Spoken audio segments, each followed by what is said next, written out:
μια υπηρεσία. Είμαστε πολυσχηδής οικονομία. Και αγροτικά και βιομηχανία και ορυκτά και ό,τι θέλετε. Και τουρισμό.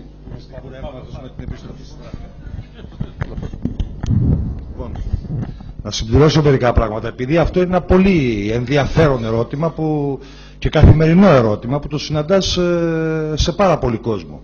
Τι θα γίνει άμα βγούμε, πώς θα εισάγουμε. Λοιπόν, να συμπληρώσω μερικά πράγματα σχέση με αυτά που είπε ο Δημήτρης.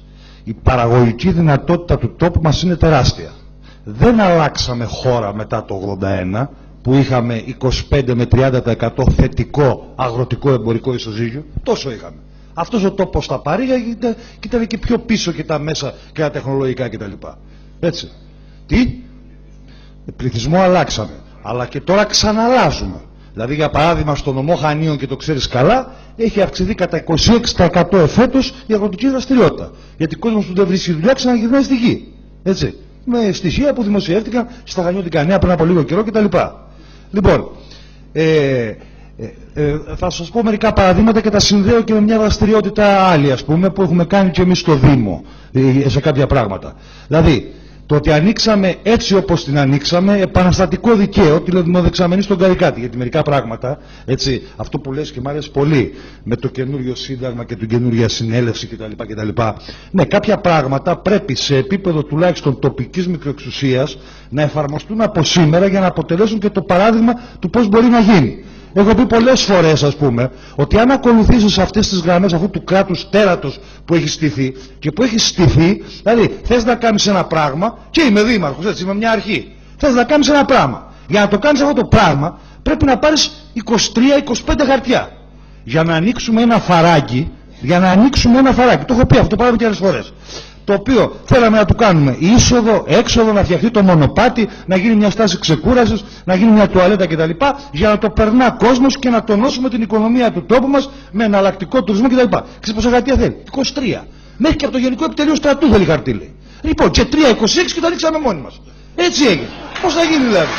Λοιπόν, δεν υπάρχει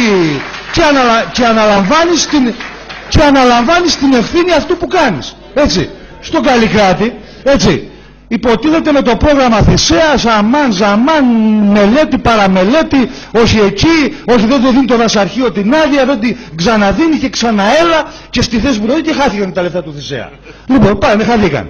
Λοιπόν, για μια δεξαμενή 3.500 κυβικά, το οποίο την είχαν κοστολογήσει με 100.000 ευρώ.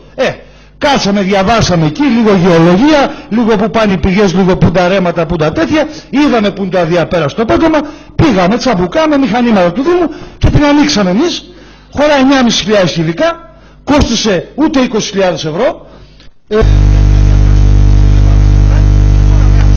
Δεν μου λες, δεν θα παράξει ο Καλλικράτης τώρα? Δεν μπορεί να παράξει.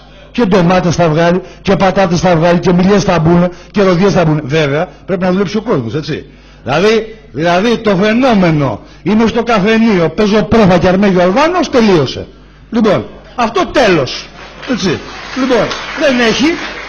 Λοιπόν, αυτόν τον συνειδητό εκμαυλισμό του πασοκογενούς κυρίως, αλλά και νεοδημοκρατικού μοντέλου διακυβέρνησης και πελατειακού κράτους, έχει τελειώσει. Αυτό πρέπει να σπάσουμε.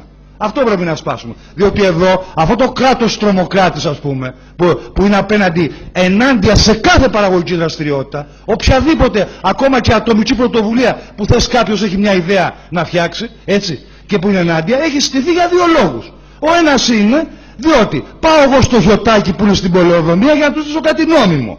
Έτσι, να του ζητήσω κάτι νόμιμο. Είτε ιδιώτης είμαι είτε φορέας. Δεν μου το κάνει όμως. Βάζω έναν τοπικό βουλευτή, παίρνει το Χιωτάκι και μου το κάνει. Άρα οφείλω στο βουλευτή. Και ο δεύτερος λόγος είναι του κουνώ κανένα ντούβλα από κάτω του Χιωτάκι και μου το κάνει. Άρα η παραοικονομία. Ο δεύτερος μηχανισμός αυτού του πελατειακού κράτους. Λοιπόν, αυτό πρέπει να σπάσει.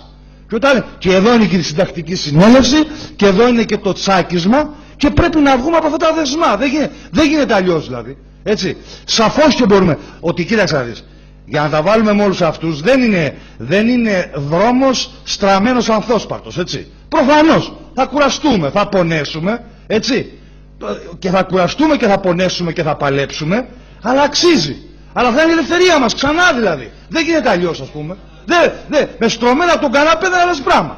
Δεν γίνεται. Αλλά θα ορίζουμε εμείς ξανά τον τόπο μας και το μέλλον των παιδιών μας. Αυτή είναι η ιστορία.